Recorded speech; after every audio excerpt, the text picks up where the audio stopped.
Estamos escuchando Habla Ociptel.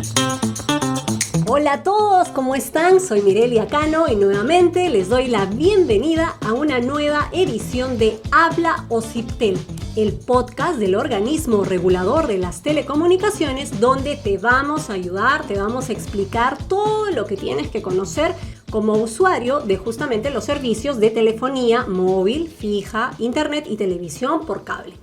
Y hoy tenemos un tema muy interesante, algo que da mucho que hablar. Para algunos es nuevo, para otros no. Ustedes habrán visto en sus celulares, ¿no? En la parte superior derecha, en algunos izquierda, siempre hay un número y una letra, ¿no? Siempre dice 4G, 3G. ¿Qué significa esto? Yo siempre me he preguntado, la verdad, asumo que tiene que ver algo con conectividad, con mi señal, ¿no? Pero en realidad no sé exactamente qué es lo que significa, ¿no? En el programa justamente de hoy vamos a tener la ayuda de un experto. Jorge Tafur está con nosotros, quien es actualmente supervisor principal de la Dirección de Fiscalización e Instrucción del OCIPTEL. Bienvenido, Jorge, ¿cómo estás? Buenas tardes, Mirelia. Un saludo caluroso a todos los usuarios de los servicios públicos de telecomunicaciones. Muchas gracias por la invitación. Para mí es un gusto poder participar en esta edición de Habla Ociptel. No, y para nosotros tenerte, porque como ya te dije, este es un tema bastante picante. Mucha gente asume que quizás sabe un poco, pero la verdad es que este es un tema del que tenemos que conocer, tenemos que saber. Y digamos, una parte de nuestro eslogan justamente, ¿no? Un usuario bien informado es un usuario empoderado. ¿Qué son o qué significan esos numeritos que aparecen allí en el celular que te muestran el 3G, ¿no? A veces si tienes mala señal sale 3G. Si tienes una buena señal sale 4G. Es el tema de la señal. ¿Qué significa? El término 1G, 2G, 3G, 4G y ahora que también los operadores están empezando a brindar el 4.5G, refiere a la generación de las tecnologías móviles celulares, ¿no? El término G refiere justamente a este término generación. Y estos términos son generalmente utilizados por la industria para nuevamente diferenciar a qué tipo de tecnología nos estamos conectando en ese momento, ¿no? Va a depender, primero, qué tecnología se ha desplegado el operador, mi celular, mi terminal móvil, qué tecnologías es compatible, o sea, qué tecnología mi celular puede conectarse a qué tecnología. Y tercer punto, en cobertura, en esa zona donde estoy, ¿qué cobertura del operador, ¿no? Porque podría dar cobertura 2G, 3G, 4G, 4.5G. Va a depender de esos factores. Entonces, cada tecnología intrínsecamente tiene sus particularidades, ¿no? La 2G, la tecnología 2G, principalmente es una tecnología para brindar servicios de voz, comunicaciones de voz y datos a muy baja velocidad, ¿no? Estamos hablando en términos de velocidades, velocidades por debajo de los 256 kilobits por segundo. O sea, digamos, velocidades que solamente nos permitirían de repente mandar mensajería instantánea, de repente por WhatsApp y muy limitadamente, ¿no? Por el contrario... ¿Mensajes de texto? Se puede decir... Mensaje de texto también, los SMS también nos permite la tecnología 2G y nuevamente servicios de datos a muy pero muy baja velocidad, ¿no? Considerando los estándares actualmente que ya tenemos en la industria. O sea, digamos que si yo tengo, bueno, debería de ser como esos celulares antiguos, ¿no? Que eran esos los que tenían la tecnología 2G que simplemente te permitían obviamente llamar por teléfono, ¿no? Y enviar mensajes de texto y nada más. ¿Esa era la tecnología 2G? Sí, esos celulares que, digamos, hasta, digamos, unos 15 años atrás eran muy comunes, esos celulares eran compatibles con la tecnología 2G, que como tú bien dices, permitían pues las llamadas telefónicas y el envío principalmente de los mensajes cortos, ¿no? Los SMS, ¿no? Que actualmente todavía las redes son compatibles con estos servicios, pero cada vez son menos usados, ¿no? Porque ya han aparecido otras tecnologías que permiten, a través del uso del servicio de datos de Internet, utilizar este tipo de aplicaciones de mensajería instantánea tipo WhatsApp, tipo Facebook Messenger, etcétera, etcétera, ¿no? ¿El 3G qué permite? Con respecto al 3G, es una evolución, digamos, tecnológica que ha permitido mejorar la eficiencia de las tecnologías móviles. También permite el servicio de voz, pero ha habido ya un incremento sustancial con respecto a las velocidades del servicio de datos de Internet que los usuarios pueden conseguir. La tecnología 3G, digamos, permite velocidades hasta de 21 megabits por segundo, ¿no? En condiciones, digamos, ideales. Pero lo cierto que es que en promedio, de acuerdo a las mediciones que hace el OSIPTEL, las velocidades que se pueden cursar por redes 3G están alrededor de entre los 3 y 5 megabits por segundo aproximadamente, ¿no? Entonces ahí vemos una mejora sustancial, sobre todo en lo que respecta al servicio de datos, ¿no? Ok, Jorge, entonces para entenderte bien, el 2G digamos que funcionaba con servicio de voz y mensajería, pero no era necesariamente internet, ¿no? La conexión a internet ya viene con el 3G, ¿es así? Correcto, podríamos hablar que el servicio de internet móvil como tal, ¿no? Se podría prestar a partir de la tecnología 3G en adelante, ¿no? Ok. Y sobre todo en tecnología 4G, ¿no? ¿Cuál es la diferencia entre el 3G y el 4G? Con la tecnología 4G ya hemos dado un salto muy importante en lo que es comunicaciones móviles.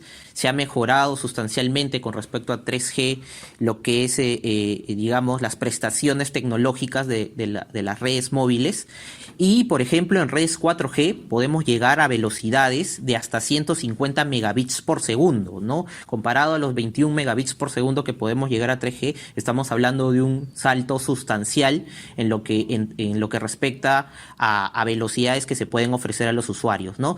Es importante indicar que estos 150 megabits por segundo son, digamos, velocidades teóricas en condiciones ideales y, digamos, en la práctica, en las mediciones que hemos realizado o que ha realizado el OSIPTEL durante estos años, hemos visto que en promedio las velocidades en 4G están más o menos superando los 16 megabits por segundo, llegando inclusive en promedio a velocidades de hasta 25 megabits por segundo aproximadamente, ¿no? Ok, Jorge, para entenderte, porque yo te soy honesta, cuando me hablan de megabits, no entiendo.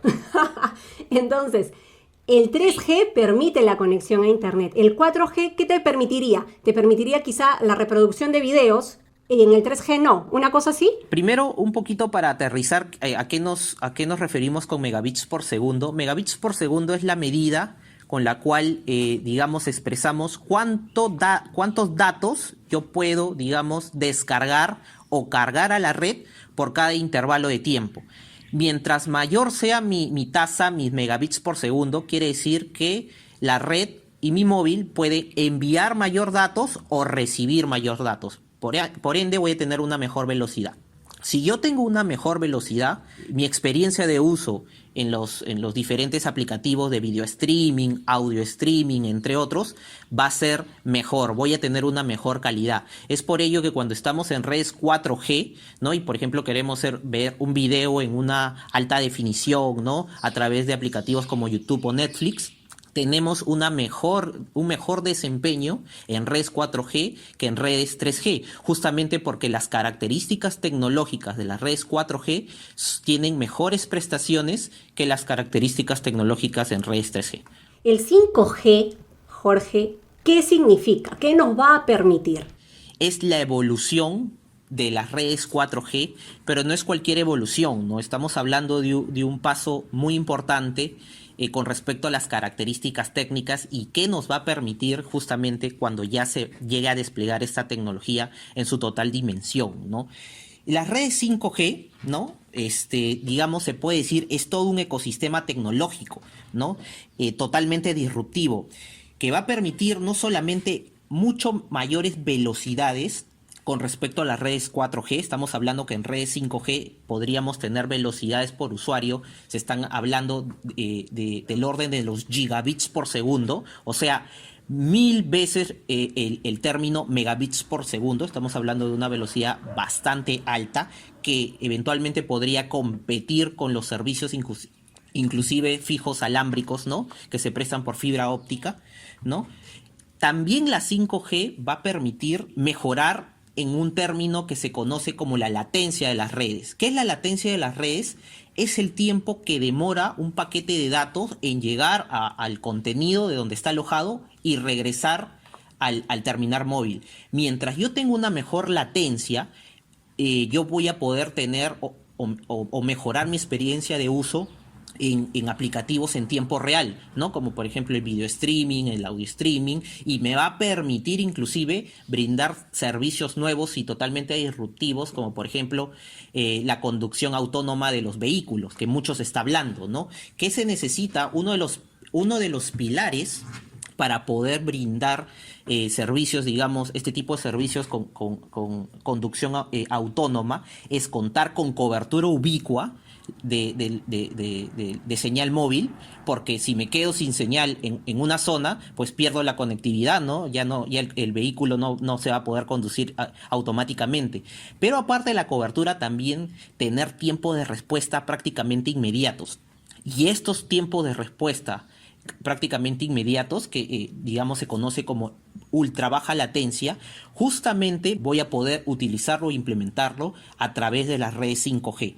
Entonces, las redes 5G no solamente es una mejora significativa en la velocidad brindada a los usuarios, sino es una mejora también disruptiva de las latencias de red que justamente me van a permitir brindar estos servicios disruptivos, como por ejemplo la conducción automática de vehículos. También se habla de aplicaciones en telesalud, como por ejemplo la cirugía remota, ¿no? Para ello también necesito pues cobertura, digamos, ubicua, que mi señal esté, digamos, no intermitente, y que mis tiempos de respuesta pues sean casi inmediatos, porque de lo contrario un corte del servicio o una demora en el accionar del médico que está operando a distancia puede significar la vida o la muerte de ese paciente, ¿no? Y además de ello, un tercer punto que la 5G va a permitir es habilitar y ya desplegar de manera masiva el Internet de las cosas, ¿no? El Internet de las cosas, conocido pues como este ecosistema que permite que una gran cantidad de dispositivos, un televisor, una laptop, ya son dispositivos que se conecten, pero por ejemplo una refrigeradora, una lavadora, que se puedan conectar también a Internet, ¿no? Sensores en diferentes partes de la ciudad que me avisen pues cuánto tiempo se va a demorar el siguiente transporte público, etcétera, etcétera, van a permitir habilitar con las redes 5G ya de manera efectiva el despliegue de las ciudades inteligentes y el despliegue del Internet de las cosas, ¿no? Nuevamente permitiendo la conexión masiva de estos dispositivos. O sea, estamos hablando de una revolución tecnológica, pero en todo sentido, ¿no es cierto, Jorge? Y hablando ya del Perú. En el Perú ya tenemos 5G, ya tenemos esa tecnología, esa conectividad. Actualmente todavía no está la tecnología comercialmente desplegada, pero sí se están haciendo pruebas pilotos. Tenemos entendido que el Ministerio de Transportes y Comunicaciones ha, digamos, asignado temporalmente para pruebas pilotos bandas de espectro radioeléctrico a las empresas operadoras para que vayan probando esta tecnología. Importante también tener presente qué es el espectro radioeléctrico, ¿no? El espectro radioeléctrico es, digamos, el recurso por el cual, digamos, viajan o se transmiten las señales de las redes inalámbricas, ¿no? Podemos entender el espectro radioeléctrico como, por ejemplo, las carreteras de información por donde las señales inalámbricas se cursan, ¿no? Mientras mayor cantidad de espectro radioeléctrico tengamos, mayor carreteras de información vamos a tener y por ende vamos a tener una mayor capacidad de brindar mejores y mayores velocidades a los usuarios. El segundo punto para poder desplegar redes 5G es desplegar una mayor cantidad de infraestructura, porque no solamente digamos basta con tener mayor cantidad de espectro radioeléctrico, mayor carreteras de información, sino hay que instalar la infraestructura que, como ya hemos dicho, nos permite conectar a los usuarios a las redes de telecomunicaciones, que es justamente las antenas. Se está hablando en la industria que se necesitaría aproximadamente una antena por cada cuadra para tener, digamos, esas velocidades y esa cobertura ubicua que nos exige las redes 5G. Y yo creo que es muy importante definir o explicarle a las personas que nos están escuchando en Habla OSIPTEL sobre las antenas, ¿no? ¿Qué son las antenas? ¿Para qué sirven las antenas de telecomunicaciones? ¿Tienen que ver con el tema de la conectividad, de que tenga mejor señal, de que no tenga señal, de que, digamos, un pueblo muy alejado en la selva tenga internet o no tenga internet? ¿Nos puedes explicar bien eso, por favor? Las antenas de telecomunicaciones, primero hay que tener claro que es parte de la infraestructura que tienen los operadores para poder brindar los servicios de telecomunicaciones.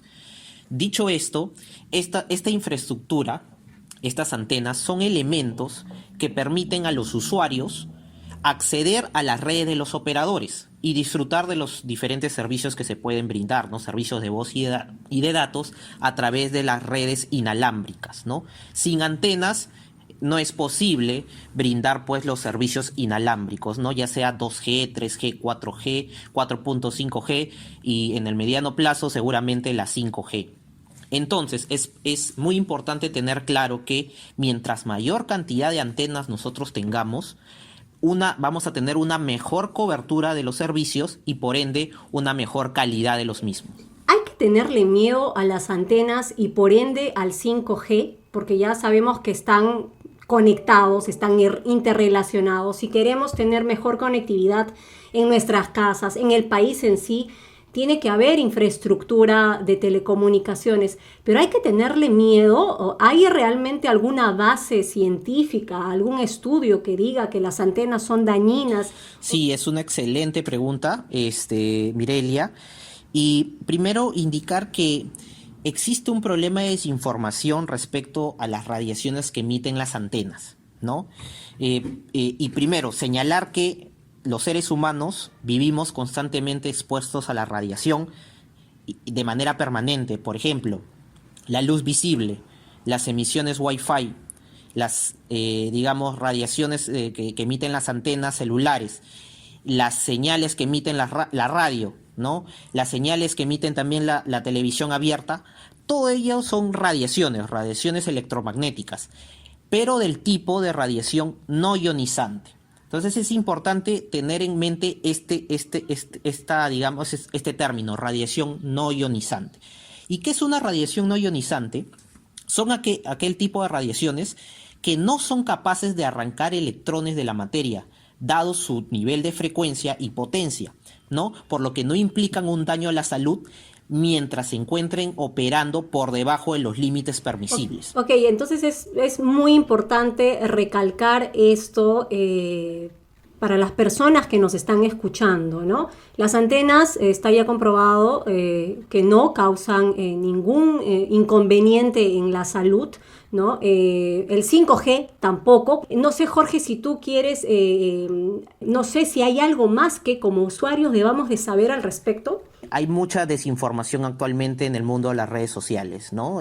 Uno siempre, a veces, por WhatsApp, los familiares, grupos de amigos, nos pasan diferentes cadenas y muchas veces leemos esta información y la damos por cierta sin antes hacer pues la verificación de que si esta información hace sentido y verdaderamente es científicamente correcta, ¿no? Para salir un poco de la duda, entonces, si, por ejemplo, acá en Lima hemos visto varias antenas desplegadas a nivel de muchos distritos, pero ya cuando se ha dado la pandemia y hemos salido de nuestros lugares de trabajo y nos hemos venido acá a casa a hacer teletrabajo, hemos notado, y ha sido una queja mayoritaria de la gente, es que no tienen buena conectividad o que por ciertos horarios el internet baja, la señal baja. ¿A qué se debe eso? La respuesta va un poco más por cómo se diseñan las redes de telecomunicaciones, ¿no? Las redes de telecomunicaciones se diseñan considerando parámetros estadísticos y, demandas del servicio en condiciones normales, ¿no? Por ejemplo, en condiciones normales, lo que llamamos normalidad, mejor dicho, antes del aislamiento social, ¿no? Era pues que había una mayor concentración de personas en los, distritos donde usualmente la gente acudía a trabajar, Miraflores, Lince, San Isidro, etcétera, etcétera. Pero ¿qué pasó en la pandemia? Ese comportamiento, regular de las redes cambió totalmente porque hubo un desplazamiento de la demanda. Ya los usuarios no acudían a trabajar, ¿no?, en esos lugares y más bien se quedaban en sus casas. Y usualmente, ¿qué pasaba en condiciones, normales antes de la pandemia? Que, en horarios laborales, esas personas no estaban en sus casas.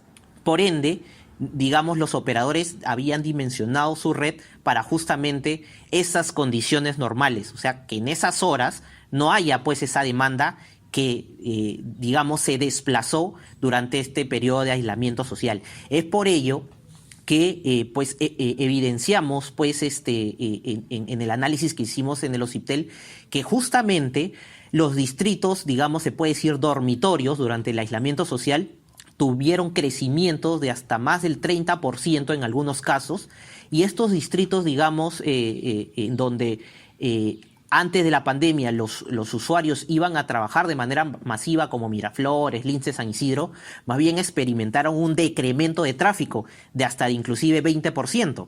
Entonces estamos hablando, y los números lo indican, de un desplazamiento, digamos, de la demanda. Nadie, digamos, esperaba esta situación. Definitivamente hubo un impacto en las redes de telecomunicaciones, pero también hemos visto que en el tiempo los operadores han ido, digamos, adaptándose a esta nueva normalidad y haciendo, digamos, las adecuaciones a sus redes, digamos, en el tiempo, ¿no? Jorge, ahora para delimitar bien el tema de las antenas, ¿a quién exactamente le corresponde o cómo se hace ese trámite de colocar antenas en tal punto del país, en tal punto de la ciudad? ¿Es obligación o en todo caso es trabajo del OCIPTEL, del MTC, del municipio? ¿Cómo es? Sí, excelente pregunta, Mirelia. Como parte de nuestras facultades como OCIPTEL, no está en la exigencia de brindar el servicio en una determinada zona, ¿no? Es una decisión netamente comercial de las empresas operadoras, ¿no? Donde, digamos, desplegar sus servicios, ¿no? Pero sin perjuicio de ello, pues, a través de estos, digamos, proyectos liderados por el Pronatel, el Pronatel pertenece al Ministerio de Transportes y Comunicaciones, pues, en zonas alejadas, en donde probablemente las empresas operadoras no tengan pues directamente incentivos para desplegar su servicio, se pueden considerar como parte de estos proyectos Pronatel el despliegue de infraestructura en estas zonas, ¿no? Bienvenidas las antenas, si es que van a mejorar todo el nivel de velocidad, de señal, de conectividad que tanta falta nos hace en el país. Te agradezco mucho, Jorge, el que nos hayas ayudado en Habla OCIPTEL. Muchas gracias, Jorge. Muchísimas gracias por la invitación también. Un saludo cordial. Muchas gracias, Jorge. Y bueno, amigos, ya saben, si tienen algunas dudas, como siempre, consultas, no duden en llamarnos a nuestro fono ayuda de OCIPTEL al 1844. También nos pueden escribir a usuarios@ociptel.gov.pe, ingresar a nuestra página web, donde van a encontrar toda la información acerca de nuestros correos electrónicos, nuestras oficinas descentralizadas. También síganos, por favor, en nuestras redes sociales oficiales. No lo olviden, un usuario bien informado es un usuario con poder. Muchas gracias y hasta la próxima emisión de Habla OCIPTEL. Nos vemos.